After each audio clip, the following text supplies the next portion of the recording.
Vamos lá, meus irmãos, vamos lá. Continuando aqui, nosso 7º dia de aula de História Eclesiástica 1, é o segundo bloco, nossas aulas estão sendo gravadas.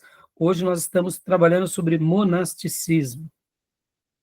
Meus irmãos, na 6ª aula eu falei bastante sobre Atanásio, quando ele é ali, inclusive, logo no Concílio de Nicéia, ele é o secretário e o auxiliar do bispo Alexandre. E olha que interessante, naqueles dias Atanásio, ele era o quê? Ele era simplesmente um diácono, mas ele já estava fazendo defesa do trinitarismo. E lembrando que o Concílio de Nicéia se dá em 325, ele se torna bispo em 328, ou seja, lembram disso, irmão, a terminologia. Na antiguidade, o episcopado, bispo, era algo muito comum. A palavra bispo, presbítero ou pastor. Naqueles dias, se convencionou chamar mais de presbíteros e de bispos. E bispos, principalmente, quem era o líder principal daquela região. Então, Atanásio, depois que ele se torna em 328, ele se torna também bispo de Alexandria. Olha só que interessante. Logo depois de Constantino, que vem os outros imperadores, ele tem um ministério de 45 anos, mais 16 anos de Atanásio, ele passou como? Ele passou em exílio. Ou seja, o que seriam os exílios, irmãos? Se não uma denúncia também contra o quê? Contra atitudes que ele não concordava com o novo sistema governamental do imperador. Então, é o próprio Atanásio que vai escrever de quem? De Santo Antão. Percebam, olha as correlações. É alguém que está na corte, fazendo ministério, mas é alguém que também está no campo fazendo ministério, ou está mais recluso. Então, por que eu estou falando isso, irmãos? Isso me faz lembrar demais a história de quem? Da escola dos profetas. Só para recapitular aqui, irmãos, um pouco, né? A escola dos profetas nasce com o profeta Elias, depois vem o profeta Eliseu e depois vem os sucessores. Nós sabemos que a escola ficava em Samaria, mas ela vai abraçando várias cidades da tribo do norte e chega, inclusive, em Jerusalém. Só para recapitular e fazer aqui um pente fino bem interessante. O profeta Isaías, ele é chamado profeta, mas ele era o quê? Ele era da corte de Judá. E depois, Jeremias, ele era filho de Euquias, filho do grande sacerdote dos dias de Josias. E quem era Jeremias? Jeremias também era profeta da tribo do sul, ou seja, da linhagem sacerdotal da tribo do sul. Mas percebam a semelhança. Uns que profetizam na escola dos profetas, lá na tribo do norte, outros que profetizam no palácio, como é Isaías, e outro que profetiza, se bem dizer, debaixo do palácio, que é o próprio Jeremias, séculos depois. Então, eu vejo nesse momento da patrística, e aí onde entra os cortes da história, né? Antes de Nicéia, depois de Nicéia, os pais da igreja antes de Nicéia, os pais da igreja durante Nicéia e depois pós-Nicéia. E eu vejo nesses grandes homens que fizeram um ministério, ora evangelizando nos monastérios, criando os monastérios, fazendo a obra, enquanto Atanásio está ali mais diante da corte, está fazendo algo mais voltado, né, por exemplo, a servir para esses que estão ali que são mais influentes dentro daquilo que nós chamamos dos 5 patriarcados. Percebam, há uma grande semelhança. São servos de Deus fazendo a obra de Deus naqueles contextos, de acordo com as suas capacidades, né? Vocês vão lembrar que também na 6ª aula eu falei sobre os pais capadócios. Lembram? Capadócia, aquela região? Aí a gente falou bastante sobre Basílio e Gregório de Nissa. A irmã deles, de quem? Desses pais capadócios, também se tornou praticamente uma pessoa que era uma eremita, que também tinha essa influência. Todos eles trabalhavam em sintonia com esses pais que vão agora formar os monastérios, que na realidade vão ser praticamente quase como seminários na antiguidade. Então, agora vamos falar um pouco sobre Pacômio, e eu vou compartilhar com vocês. Então, estou muito empolgado, porque eu quero que vocês olhem, façam os cortes desses grandes pais da fé, não na ótica do romanismo. Lembrem disso, irmãos. A gente tem que fazer o corte e a leitura na ótica do que de fato aconteceu. E também, meus irmãos, já já a gente vai falar de umas besteiras. Surgiram alguns meio lunáticos também, que fizeram algumas coisas bem esquisitas, e a gente tem que mostrar a história como de fato ela é, tá bom? Beleza? Então vamos lá. Irmão Gil, leia para nós, irmão Gil, Pacônio, né? Vou aumentar a letra aqui, tá bom? Ou como Leio, é chamado sim. no romanismo, São Pacônio, tá bom?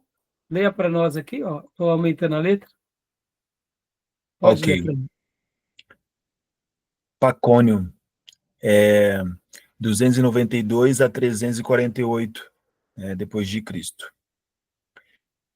Também conhecido como Abba Pacômio, é geralmente reconhecido como o fundador do monasticismo cenobita. Dá uma pausa, Gil, por favor.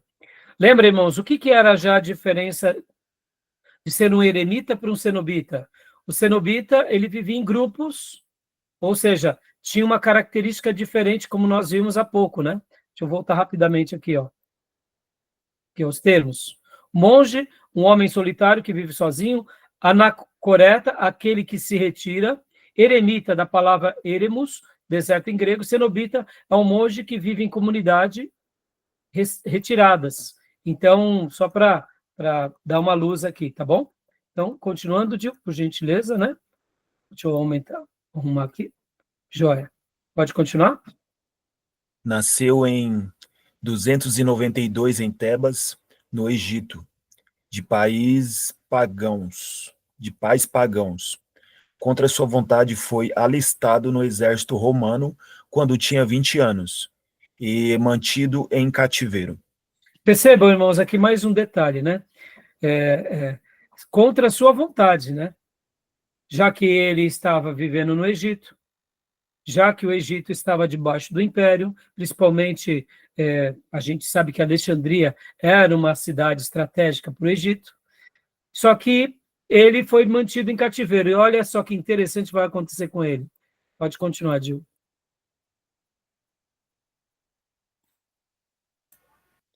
Ali conheceu cristãos que alimentavam os famintos e consolavam os aflitos, o que causou forte impressão nele, fazendo um voto de investigar mais a fundo o cristianismo quando saísse de lá. Por fim, conseguiu sair do exército sem ter lutado. Converteu-se e foi batizado em 314. Então conheceu alguns ascetas e decidiu seguir o mesmo caminho. Percebam, meus irmãos, o verdadeiro cristianismo atingindo ele aonde? Enquanto ele se mantinha em cativeiro. Ou seja, a gente sabe que o cristianismo não é obras sociais, mas um cristão verdadeiro, ele pratica sempre que pode, na medida do possível, ele pratica obras, né? Então, aqui mostra um pouco. Leia para nós, Gil, continua lendo. Está dando para ler, Gil? Tranquilo, dá sim. Então, por favor. Certo dia, enquanto caminhava e rezava, Pacômio ouviu em seu coração uma voz. Esta voz lhe dizia para construir naquele lugar um mosteiro, que tal obra iria acolher muitos religiosos chamados para a vida monástica. Eremitas religiosos e monges, vindo de várias localidades, pediram para ingressar no mosteiro de Pacômio.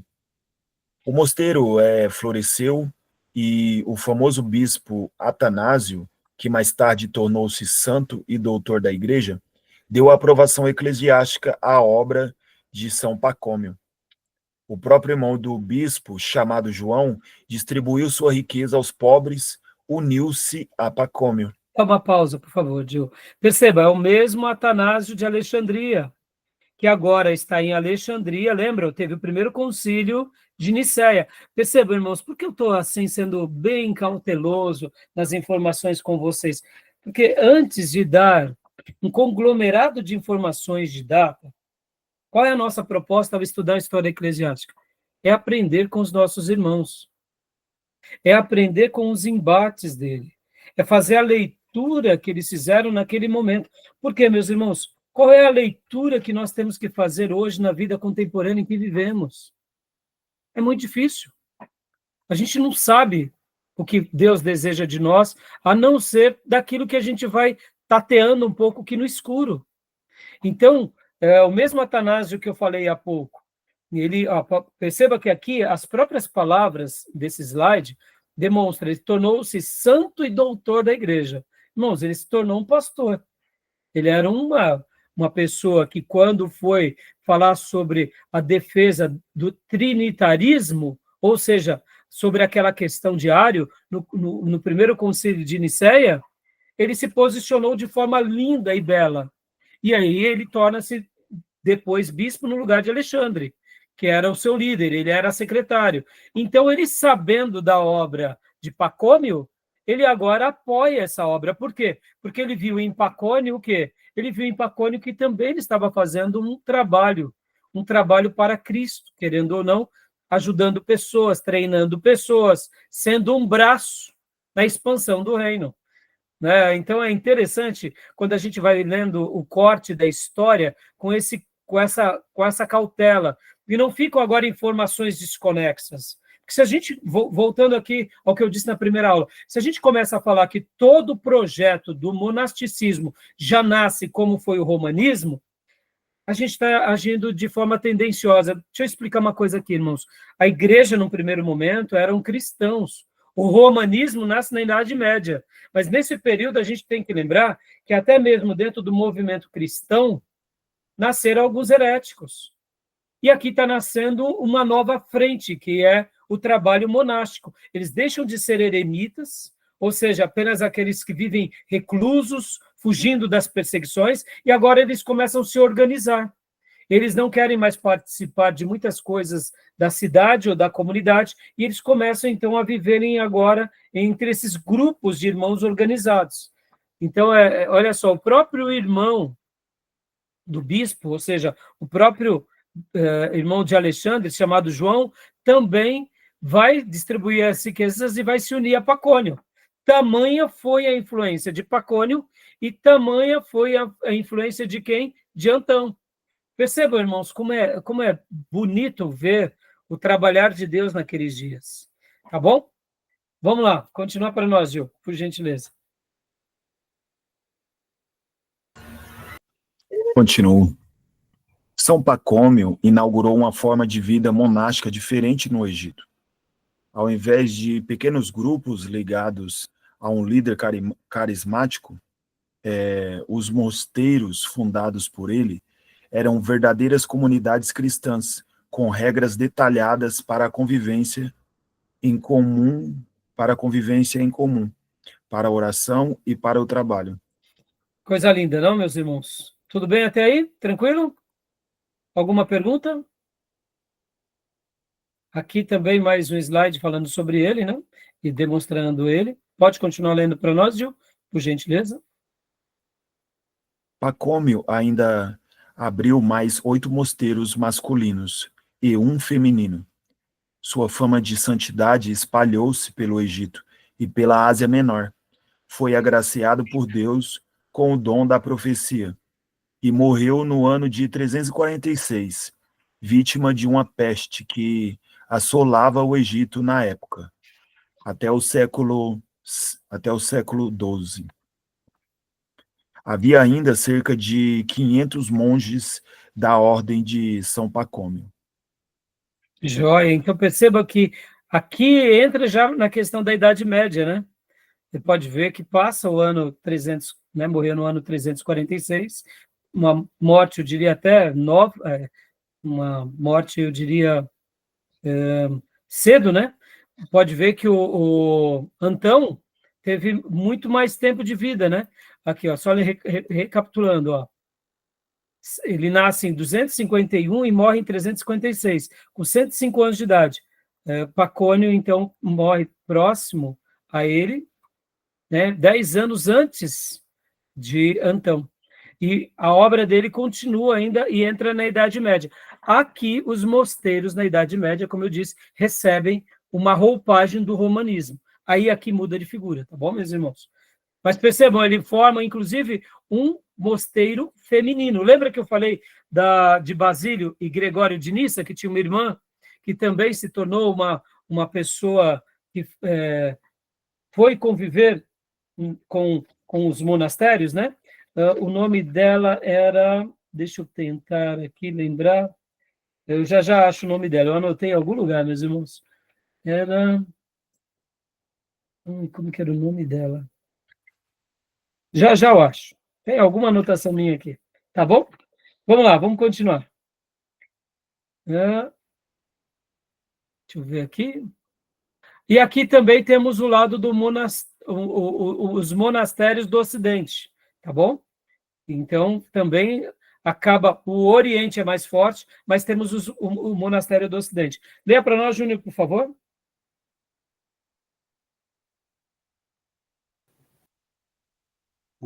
Monasticismo ocidental.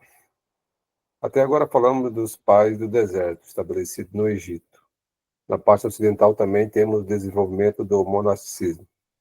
O monasticismo ocidental começou sob a forma eremítica e sob a inspiração de Atanásio, que escreveu a vida do primeiro eremita, Antão.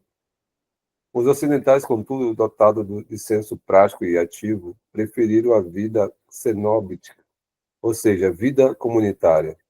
Algumas personalidades se destacaram no monasticismo ocidental, tendo cada uma escrito sua regra monástica. Foram Martinho de Tours, Agostinho e Bento de Núrcia. Este é o patriarca dos monges do Ocidente. Dá uma pausa aqui, Júnior, só uma fala aqui rapidinho. Meus irmãos, então percebam, qual era uma característica do Império Romano? Eles não eram muito pragmáticos? Então percebam, todo o Império Romano foi construído em cima do pragmatismo. Eles usam uma teoria profunda e vão para a prática, né? E aqui não foi diferente com relação a tudo que eles aprenderam a partir dos escritos de Atanásio, das vidas de Antão e das vidas do que a gente acabou de ver agora, né, como Pacômio. Então, percebam que agora nasce, só que eles vão colocar a vida também dos monastérios de uma forma também aplicando mais a vida comunitária. Então, a gente vai ter os grandes precursores, que são aqui Martinho de Tours, Agostinho de Hipona, conhecido como Santo Agostinho, e Bento de Núrcia, que aqui nasce os beneditinos, irmãos. Com os beneditinos, no século VI, há uma diferenciação. Eu já vou antecipar algumas coisas. Como a gente vai falar até a queda do Império Romano, então, o que acontece? Aqui, ó. Pode ler a última frase aqui, Gil, por gentileza. Destes, a primazia coube a Bento, que em 529 fundou a Ordem dos Beneditinos, a primeira grande ordem religiosa do Ocidente. Por que os monges beneditinos acabam tendo na história um papel singular? Porque essa palavra aqui, olha, a primeira grande ordem religiosa. Bento de Núrcia, como monge, ele acabou criando várias regras. E dentro dessas regras, acabaram sendo copiadas logo depois dele nos demais monastérios.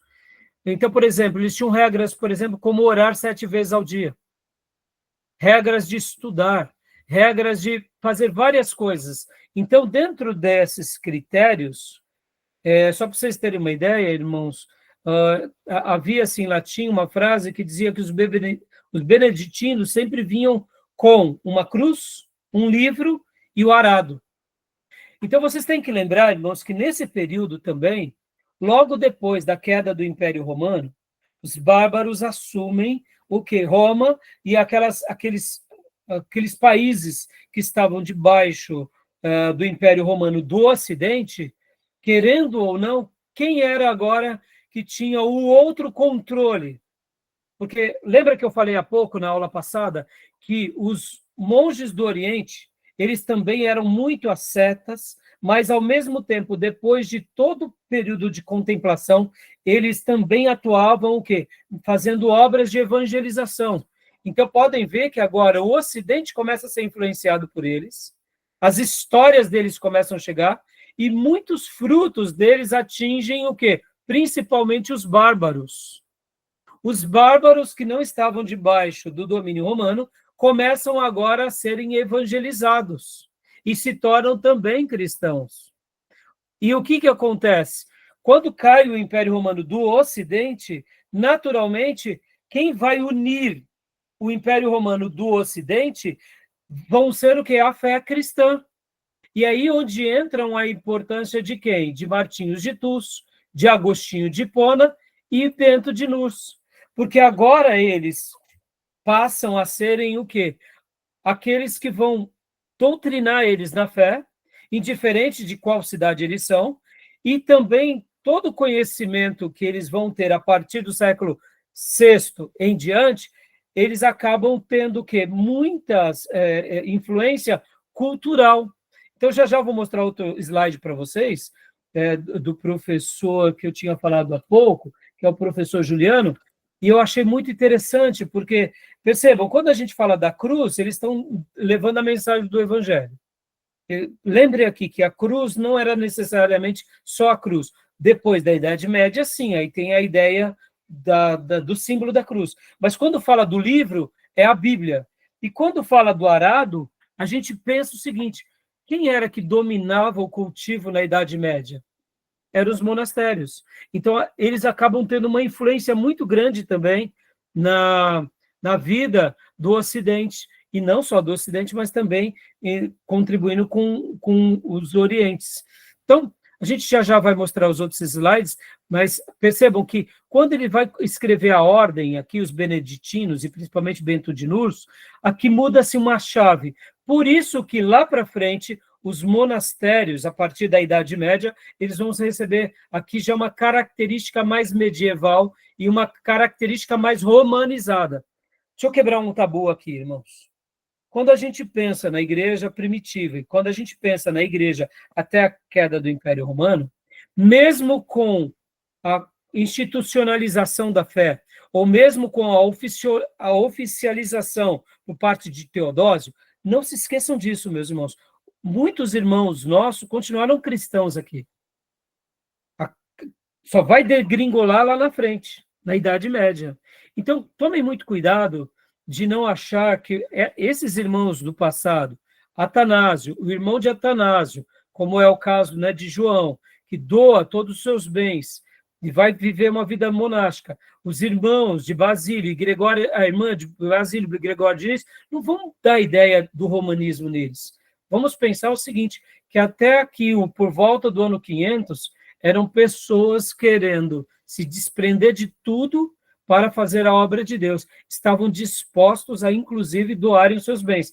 A gente aprendeu na última aula com Agostinho, que depois que Agostinho se torna uma pessoa muito influente na filosofia, uma pessoa muito rica, muito próspera, e quando ele se converte, que ele sai ali do maniqueísmo, e agora ele deixa toda a filosofia, e ele dedica-se, doa tudo aos pobres, e cria um monastério, no caso, agostiniano, ele não estava ali querendo criar algo para si, no sentido de vaidoso, no sentido de... Ele estava agora criando o quê? Uma escola de teologia para formar novos líderes para quê? Para evangelizar aquele mundo. Ou seja, tudo que vai acontecer no romanismo logo depois dos próximos séculos, depois da morte desses grandes homens de Deus, aí é outra coisa, mas a gente não pode atribuir a eles que eles fizeram algo de errado. Tá bom? Tudo bem até aí, meus irmãos? Estou sendo muito prolixo? Estou complicando vocês? Não? Depois, na aula da professora Márcia Zollner, irmãos, dá uma olhadinha nessa mesma aula, ela vai falar muito sobre a influência da arte cristã durante esses primeiros séculos. E aqui ela está mostrando as catacumbas, aqui, por exemplo, os períodos de perseguição do imperador.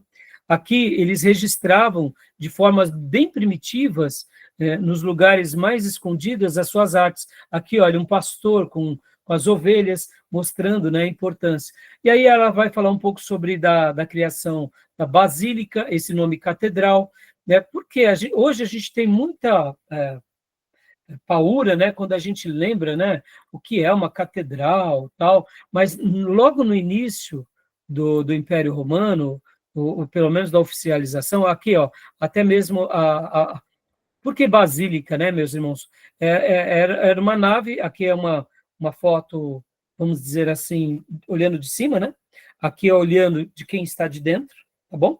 Aonde na parte do fundo é oval, onde ficava ou o imperador, no caso, ou no caso os líderes agora, já que se torna a legalização da religião, então onde se sentam os líderes, e onde eles se discursavam, por isso que o nome basílica, né? Ó, em arquitetura, basílica é um grande espaço coberto, destinado à realização de assembleias, cuja origem remonta à Grécia helenística. O seu modelo foi largamente desenvolvido pelos romanos, sendo mais tarde adaptado como modelo para os templos cristãos. Então, quando hoje a gente vê esse nome, basílica, a gente tem um pouco de aversão, lembre-se disso, meus irmãos, foi onde começaram os nossos irmãos se reunir. E com o Edito de Milão, Constantino I apoia a construção dos templos próprios em Roma, Milão, Ravenna, de modo a divulgar a nova religião e acolher o crescente número de convertidos. Então, antes da gente jogar pedra, né, e falar, tá vendo, é tudo pagão, tudo do diabo, tem que lembrar que durante esses primeiros 100 anos, irmãos, isso daqui devia ser maravilhoso para os nossos irmãos. Por quê? Porque eles poderiam agora adorar a Deus, entendeu? Antes era só chumbo grosso, e aí agora eles podiam ter um lugar para adorar a Deus.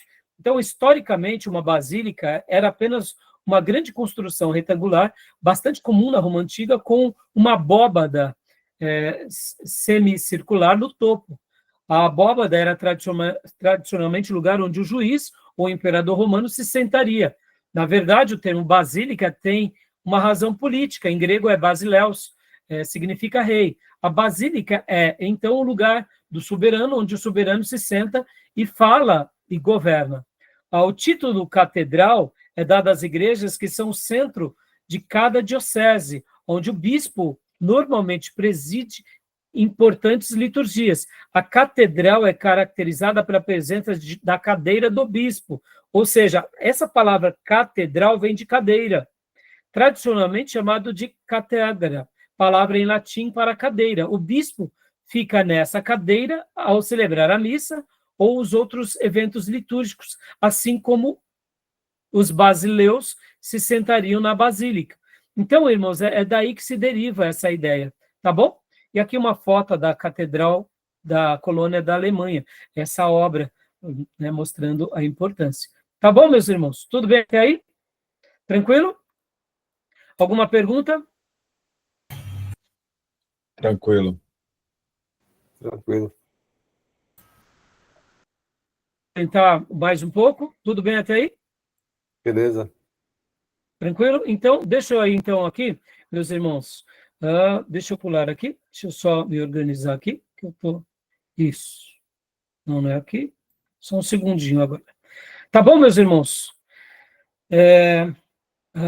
Vamos falar um pouquinho agora, como eu falei para os irmãos. Não, antes disso, deixa eu só pegar aqui. Deixa eu só parar aqui, que eu estou um pouquinho perdido aqui. Deixa eu parar o compartilhamento. Deixa eu voltar aqui, para me achar aqui. Está dando para entender, meus irmãos? Sim, sim, pastor. Ok. Tá bom. Para entender. Então, beleza. Então, agora eu vou pegar o material do professor, como eu tinha dito para vocês há pouco, do Juliano, e vou fazer uma ponte bem rápida aqui, só para a gente entender um pouco. Eu também peguei esses slides do próprio material dele, enquanto ele ministrava a sua aula. Eu achei uma aula muito boa. Meus irmãos, tudo que é um material bom, um livro, uma aula, um ensino, seja num seminário, numa igreja, a gente, né, costuma utilizar e também dar as fontes, tá? Eu poderia aqui estar fazendo um plágio, mas eu acho que isso é tão... não tem nada a ver conosco, né? Pode ver que a gente está aprendendo aqui com os nossos pais da igreja primitiva, ou melhor, da patrística, né? E então, eu quero poder dar a honra de passar esse material para vocês e dar as fontes, né? Até porque se foi boa para mim, para o meu crescimento, para a minha reflexão, eu não tenho dúvida que vai ser para vocês também. Tá bom? Então, agora eu vou estar utilizando aqui parte do material. Gil, leia para nós rapidamente, porque depois a gente vai para cima daquilo que eu falei, dos assuntos dos pelagianos e do donaticismo, tá bom? Leio sim. Joia. Só um segundo. Primórdios do monasticismo. Pode continuar para nós aqui, Gil, rapidamente. A gente já viu, né? Ó, olha só. Primórdios do monasticismo. Antônio Pacômio, monasticismo no Oriente. Monges solitários, ascetismos extremos, tendência missionária. Dá uma pausa, por gentileza, Gil. Pode ver que eu pego isso daqui do próprio material que eu tinha falado para vocês há pouco, né? Ó, então, Antônio ou Antão Pacônio, eles estão no Oriente. Lembram que nós falamos, né? Os pais da Capadócia? Percebam, irmãos, assim como a Capadócia foi influente para a patrística, agora, nesse mesmo Oriente, juntamente nasce também o quê? O monasticismo oriental, junto com os pais capadócios, e eles são mais solitários, têm o ascetismo mais externo, e só que, ao mesmo tempo, com todo o radicalismo deles, como foi no caso Antão, que viveu 105 anos, eles tinham uma obra missionária muito grande. Ou seja, eles praticavam uma obra missionária de evangelização muito forte. E agora, no Oriente, o monasticismo do Ocidente, leia para nós, Gil. Monasticismo do Ocidente. Martinho de Tours, Benedito de Núrcia, a regra, entre aspas, avaliação do monasticismo. Ou seja, por que ele coloca aqui a regra, irmãos? É porque ele cria, dentro dos beneditinos, cria-se agora a regra. Antes não tinha essa questão de estruturar. Lembra que no Ocidente eles são mais práticos. Perceba, tudo aquilo que acontece no Oriente, que vai influenciando grandemente o Ocidente, agora eles sistematizam. Olha só que interessante. Então, agora deixa eu falar um pouco para vocês também dos exageros, porque não pensem vocês que não teve exageros. Isso é muito curioso, muito interessante. Porque teve um tal desse Simão aqui, ó, Simeão o Estilita. O que era esse Simeão Estilita? Alguém já ouviu falar, meus irmãos? Eu confesso que não lembro, não me recordo. São muitas histórias, são muitos fatos, né, Gil? Ele viveu em 389 até 459, ou seja, um pouco depois da morte de Pacônio e de Antão. Mas o que acontece? Ele também, o que seria estilita? A palavra estilita é aquele que vive sobre uma coluna, literalmente.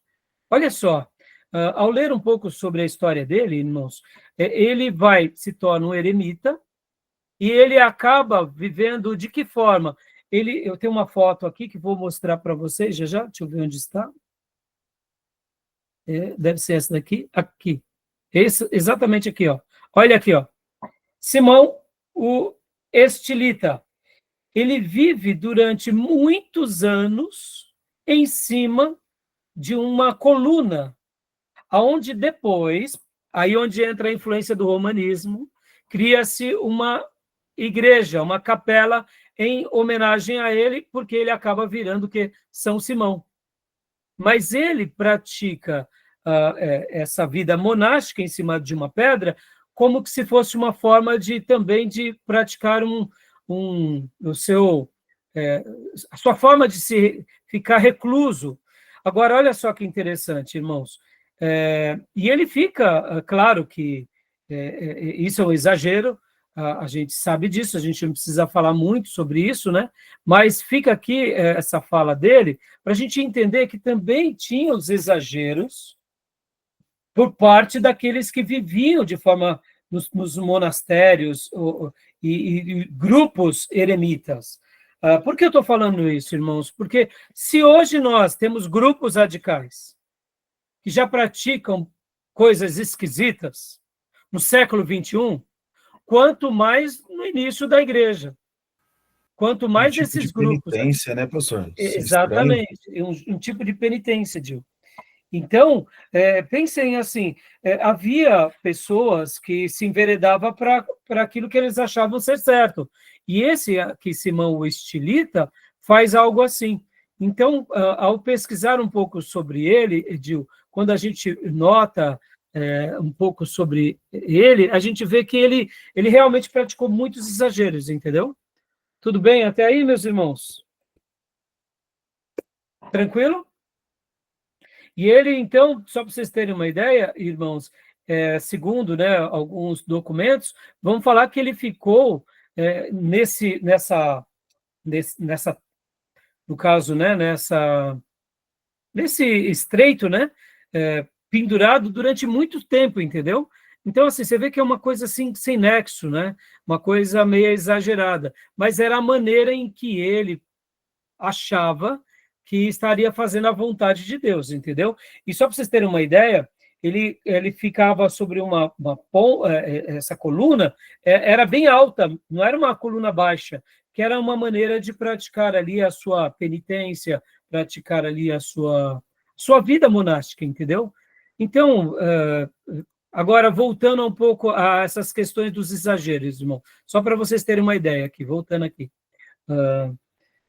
Havia também muitos outros contos e lendas entre principalmente o povo do Egito, né? Só para vocês terem uma ideia, as crianças hoje, na nossa infância, elas não brincam de polícia e ladrão, não é assim? Hoje eu acho que já mudou bastante, deve ser polícia e traficante ou coisa do tipo, né, irmãos? Mas não tem as crianças. Nesses dias, a influência da igreja no Egito e desses ministérios monásticos no Egito foi tão forte que as crianças, quando elas iam brincar, elas brincavam de monge e de demônio. Só para vocês terem uma ideia. Ou seja, elas brincavam, né? Vocês verem como isso influenciou a cultura, né? E também tem uma lenda, um conto, que tinha um monge desses que estava sobre a montanha e um eremita foi lá falar com o monte. É um conto, tá, irmãos? Que inclusive o professor Juliano que conta ela, eu não conheci, eu achei muito engraçado. Então, depois de peregrinar até o alto da montanha, de subir e encontrar esse monge lá no alto da montanha, o monge pergunta para esse rapaz que veio vê-lo, né? Que era da cidade, e ele pergunta algo assim: então, como estão as coisas lá embaixo, né? Lá na cidade? Eles podem dizer ao monte: ergue-te e lança-te no mar? E, de repente, o monte começa a entrar em terremoto. E aí o monge, né, diz assim: calma, montanha, calma. Eu estava somente falando, citando o texto bíblico para ele. Não era para você fazer isso. Ou seja, olha só. Então vão ter muitas histórias, né, fantasiosas e lendas que vão nascer a partir também dessas histórias, tanto de Antônio, Antão ou Pacônio. Tá bom, meus irmãos? Então, isso tudo só vai mostrando o seguinte: tinham, sim, obras que foram feitas que realmente enobreceram muito o nome de Deus, mas também, como tudo, vai nascer coisas esquisitas e estranhas, tá bom? Beleza, meus irmãos? Aqui, né, o texto que a gente leu no início, aqui uma frase de Antão, né, o Antônio. Leia para nós, Gil, essa frase de Antão. Olha só, que interessante. Aquele que se assenta em solidão e quietude escapou de 3 guerras: ouvir, falar e ver. Entretanto, contra uma coisa ele continua lutando: o seu próprio coração. Ou seja, não é o fato deles estarem agora reclusos no monastério, uma vida mais voltada a essa contemplação, eles estavam, sim, sendo resguardados do ouvir, do falar e do ver. Mas o coração deles era corrupto. Percebam, irmãos? Aí eu te digo, para a Igreja Católica, ele não é o Santo Antão, não é um santo canonizado, mas nas palavras dele não fazem lembrar palavras como de Paulo, miserável homem que sou, não é assim, irmãos?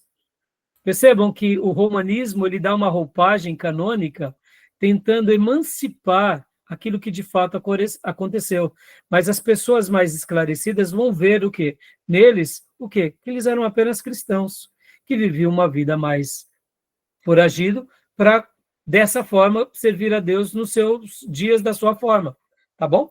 Então, continuando aqui. Aí aqui, irmãos, olha, algumas gravuras, né?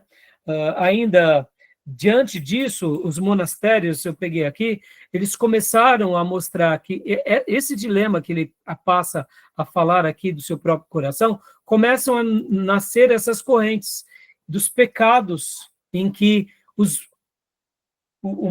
a vida monástica agora era uma vida reclusa, sim, mas levava eles a também terem seus, vamos dizer assim, os seus dilemas, ou como eles chamam, os seus próprios pecados. Não porque eles viviam uma vida degradada, mas eles lutavam contra o que é chamado de 8 inimigos da vida monástica, ou 8 demônios.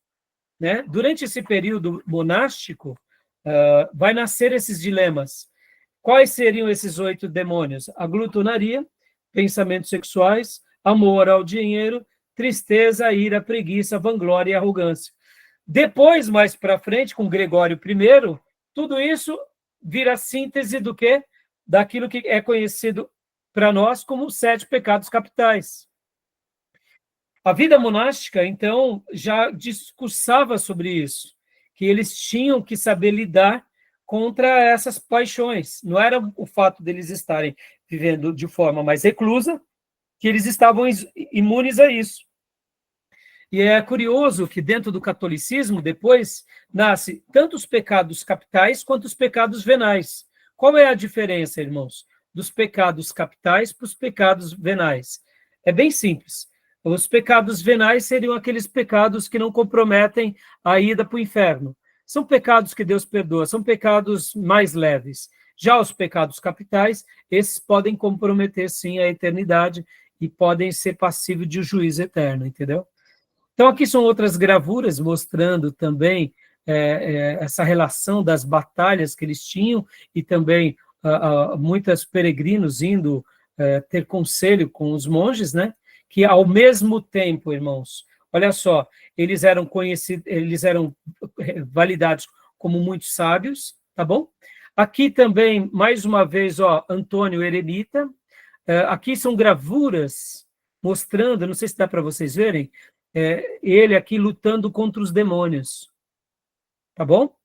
Lembra que há pouco a gente viu num texto da professora Márcia que ele lutou durante muito mais tempo do que Jesus no deserto contra os demônios? Ou seja, são gravuras que registram muito bem essas partes, aqui, ó, dá para ver? É como se fosse, né, ele lutando com uma cruz na mão, tal. São gravuras que são feitas, né? Por isso que essas etnografias, irmãos, e aqui, olha só, dando aquelas ideias do desenho, que eles se tornam santos, né? Eu vou tentar abrir mais esse outro desenho aqui, onde ele está aqui, ó, não sei se você vê o rosto dele aqui, ó, tá vendo? E os demônios aqui se levantando contra ele, querendo atazanar a vida deles, né? Então, mostra que mesmo que eles vivessem essa vida mais reclusa, eles tinham que lutar contra as suas próprias tentações, tá bom? Então, aqui Simeão Eremita, que eu disse que pratica esses lado mais complicado, e aqui é uma outra gravura de quem? Já de Benedito de Núrcia, né? Mostrando esse lado. Aqui, Martinho de Tours, é uma outra história muito interessante também, irmãos, que ele se converte, e aí ele se dedica à vida monástica, né? Então, é muito interessante também a história dele. E aqui é uma gravura de Benedito de Núrcia, ou como é conhecido, os beneditinos, né, o São Bento, tá bom? Pode ver, irmãos, muitos papas recebem o nome de Bento. Por quê?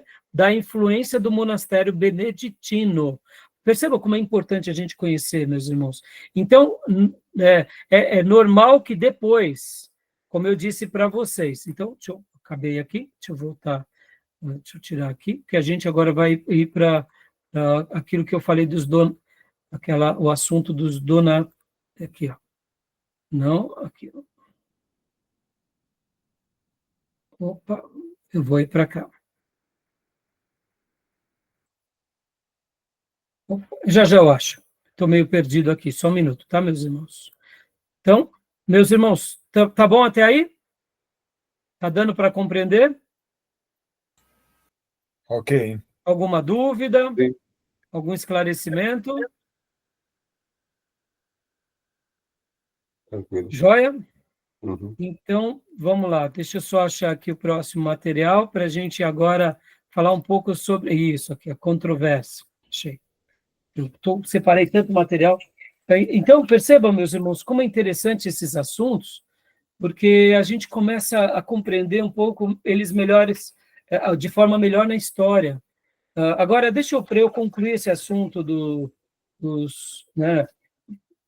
monasticismo, não concluir propriamente dito, mas deixa eu fazer aqui uma citação bem interessante sobre as contribuições, os benefícios do monasticismo.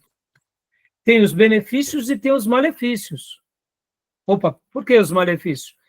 Logo depois da Idade Média, os monastérios, os mosteiros, vão receber um novo formato. Aí eu pergunto, é somente os monastérios e mosteiros que recebem o novo formato, ou é até a igreja?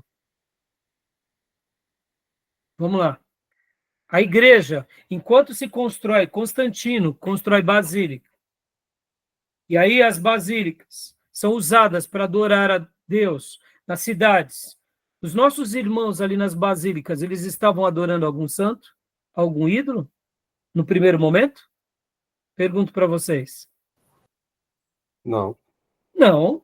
Pelo contrário, irmãos, imagina a alegria agora, você ser um Eusébio de Cesareia e você cultuar a Deus com liberdade, com cânticos, ali fazendo um culto a Deus, ouvindo a palavra de Deus. Temos o primeiro concílio, que é o de Nicéia, depois temos o segundo concílio, que é o concílio de Constantinopla, lá em 381. Imagina, Júnior, que alegria! Os pastores agora se reunindo, o imperador romano também lá com eles, todos adorando a Deus. Claro que havia suas críticas, mas a liberdade que eles tinham. Então, num primeiro momento, aqui, mesmo que já tivesse começando a flertar o poder político com a religião, ainda não estava degringolado. Então, perceba, num primeiro momento, o monasticismo ele tem uma grande importância. Por isso que eu estou fazendo aqui essa ponte. Porque não percam de vista isso que eu estou falando, irmãos. Porque assim como a igreja ela sai de um formato cristão e ela entra no formato do romanismo, o monastério e os mosteiros, eles saem de um formato cristão, e, tem aqueles que exageram, como a gente viu agora há pouco aí, o Simeão, né, estilista, mas nem todos se enveredam para o erro. Então, os monastérios e os mosteiros, eles saem de um conceito cristão e aí eles vão para o conceito romanista. Isso lá no Ocidente. E no Oriente? Eles também entram também agora num outro, vamos dizer assim, numa outra vertente, é aonde vai entrar a vertente da Igreja Ortodoxa grega e da Igreja Ortodoxa russa. Mas percebam, é bem curioso que não foi uma mudança do dia para a noite. Então a gente tem que dar as devidas proporções, porque, olha só uma frase de J.I. Packer. J.I. Packer conta que após... olha só, porque na realidade o que acontece? Os monastérios eles acabaram agindo como um contraponto para Constantino e para todo o Império Romano agora cristianizado. Concorda, irmãos, ou não? Tá claro? qual foi o grande contraponto a esse cristianismo romanizado, que agora era uma matéria-prima do imperador, seja no Oriente ou no Ocidente, essa influência. A gente vai parar hoje a 7ª aula, teremos a 8ª aula, teremos a 9ª. Mas quando a gente for ver que os bárbaros dominam o Ocidente, e ali no Oriente, em Constantinopla, o imperador continua ali flertando com o seu poder romano, e agora usando também o cristianismo como massa de manobra, quem é que foi o contraponto a essa religião institucionalizada no Oriente e no Ocidente?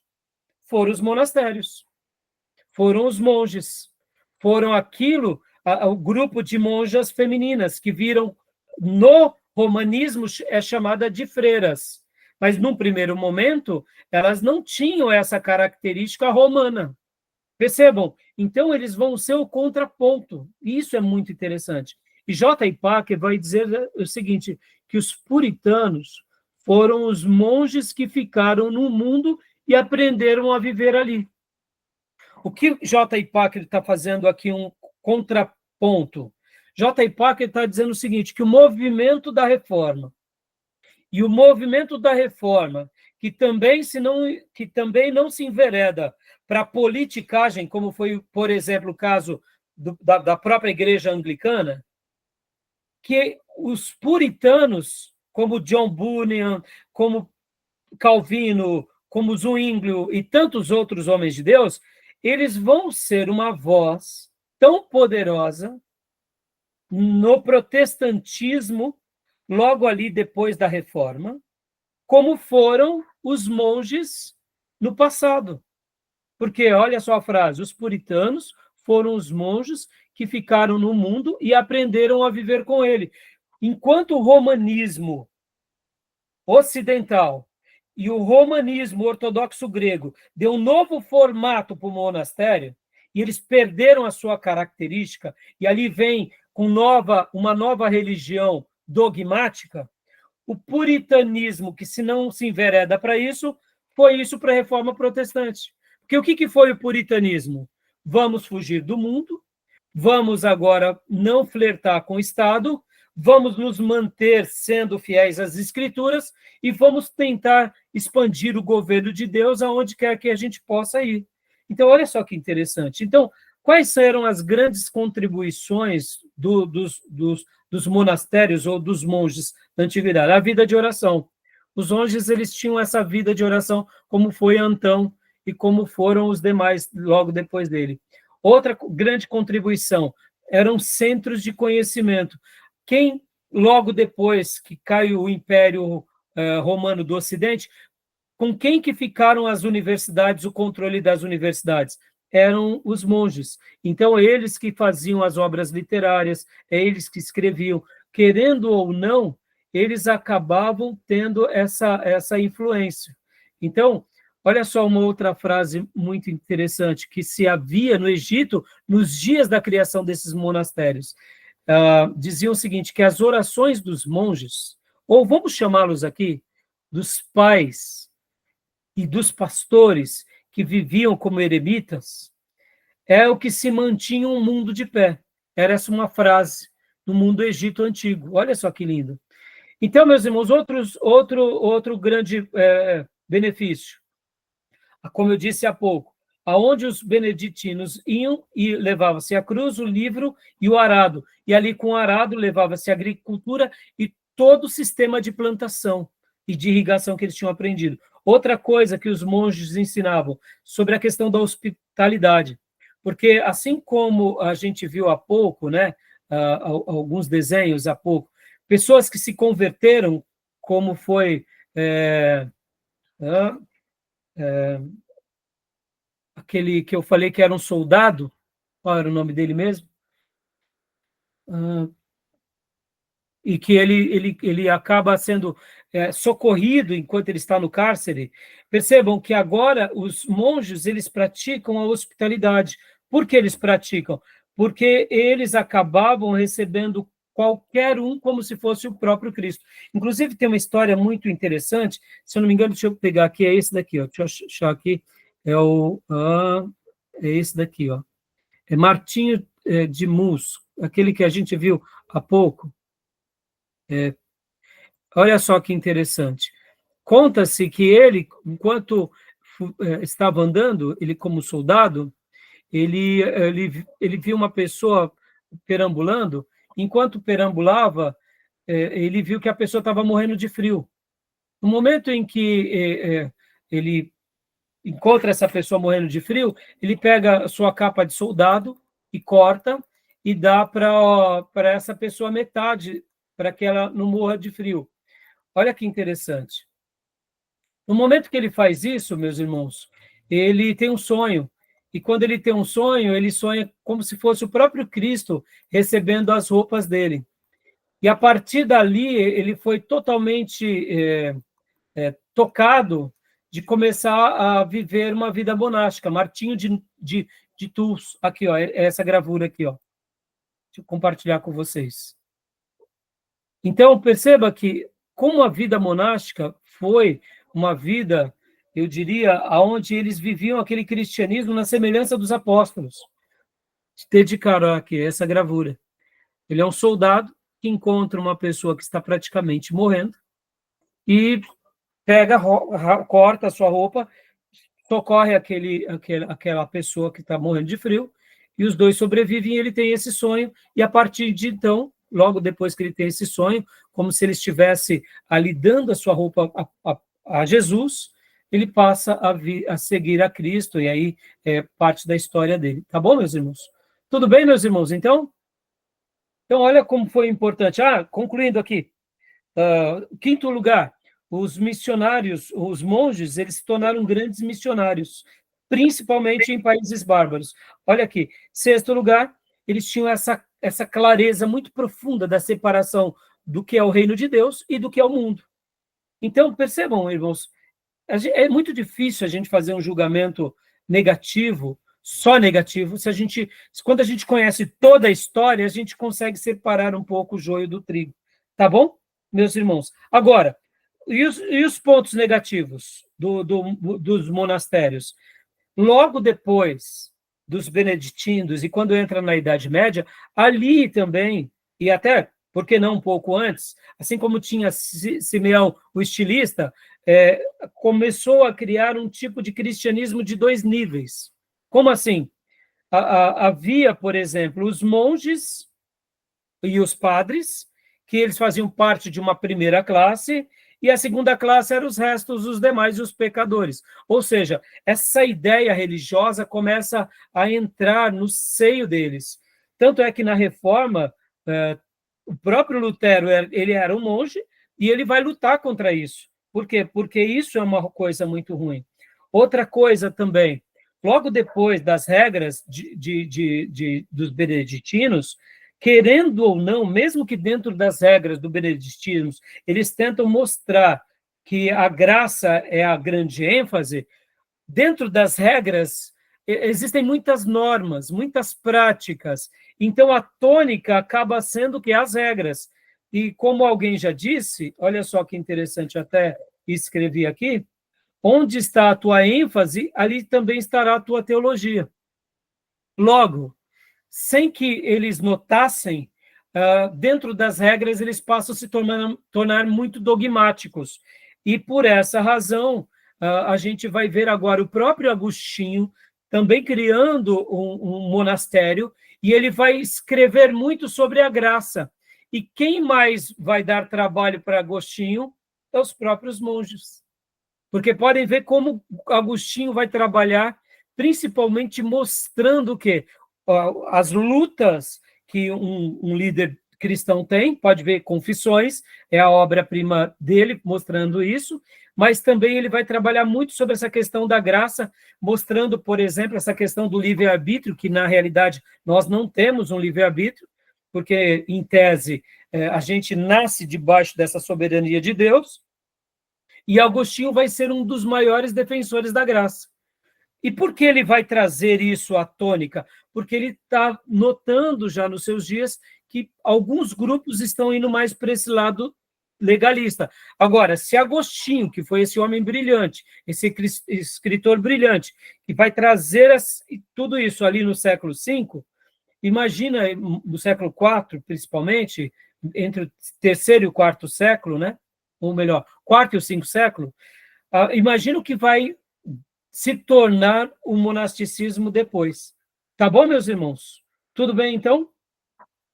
Então, na minha opinião, meus irmãos, o que eu penso, né? A gente não pode jogar tudo dentro do mesmo balaio. Assim como a igreja vira romanista, o monasticismo se torna dogmático, mas a sua origem não era má, a sua origem não era pervertida no sentido doutrinário, entendeu? Pervertido nesse sentido, tá bom, meus irmãos? Não era errada, tá bom? Não, a gente não pode ver que eles vivem uma vida dedicada, eu até usei a palavra errada, né? Uma vida religiosa, né? Tá bom? Algum comentário, algum acréscimo? Tudo bem? Podemos encerrar aqui para a gente ir para o último bloco. E agora eu quero fazer a ponte que estou esperando para a gente entrar um pouco aqui sobre os pelagianos e etc e tal. Podemos? Então eu vou fechar aqui. Podemos. E vou para o último bloco, tá bom?